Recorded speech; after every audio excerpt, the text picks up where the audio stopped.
I feel especially blessed to have attended the Norman Manley Law School.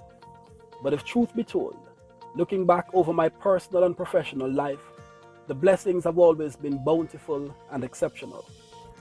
Attending the Norman Manley Law School enabled me to personally interact with some outstanding advocates who have influenced me.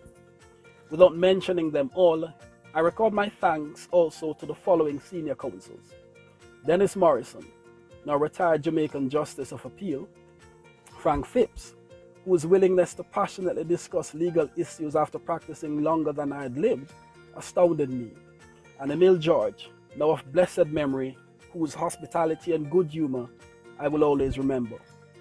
With his phenomenal volunteerism to regional legal education and worthy causes, Dr. the Honorable Lord Barnett has inspired my own small efforts in such matters, consistent with the UWI's and Norman Manley Law School's aim to create not mere legal technicians, but rather engaged citizens learned in the law.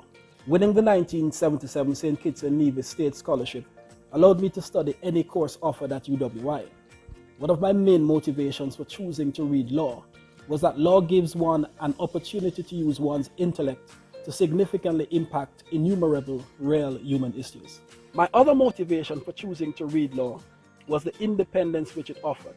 Ever since the very start of my legal studies, I have treasured the ability to reason for myself, to speak my mind without fear or favor, to hear and respect the views of others, and to employ analytical training and reasoning to assess any argument. As AG, His Excellency Sir Tapley was my first boss after I graduated from the Norman Manley Law School, I've publicly thanked HE for throwing me in the deep end by sending me early in my first year of practice to court to argue constitutional cases against my learned friends, all of whom later became SILs: Dr. Henry Brown, Sir Lee Moore, Fred Kelsick, and Charles Wilkin. My strategy then was simple.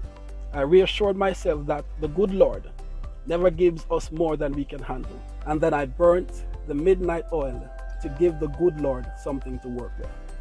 That strategy served me very well.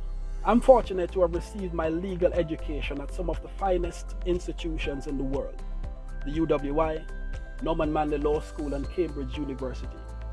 Even as I share the concerns of some that Caribbean institutions must guard against compromising quality for quantity, I can also confidently assert that the Caribbean legal training, practice, and adjudication has long come of age.